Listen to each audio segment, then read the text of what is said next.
In this guide, we're going to walk you through how you can sign into your Gmail account on your iPhone. If you do find this guide helpful, please consider liking the video and subscribing for even more tutorials just like this. Now, once you're signed into Gmail, you'll be able to check your inbox, send emails, and sync your Gmail right into the built-in Mail app, which is pretty awesome. First things first, in order to do this, just simply close out of Gmail. You'll need to open up the Settings app on your iPhone and then scroll all the way down on this page until you find the Mail option. If you don't see the Mail option in here, simply go ahead and search for it and then find that Mail app. Simply go ahead and click on it and then find this Mail account section and click on that.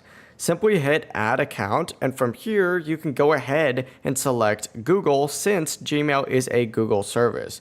Go ahead and sign in with your Gmail credentials, and once doing so, you simply need to allow access by enabling the options that you want to sync. That's going to include stuff like mail, contacts, calendars, etc. Simply tap save and that's it. Your Gmail is now connected and you'll be able to directly access it from the Mail app. If you do have any questions, don't hesitate to ask us down in the comment section below, and remember to like and subscribe for even more tutorials like this. Have a great day.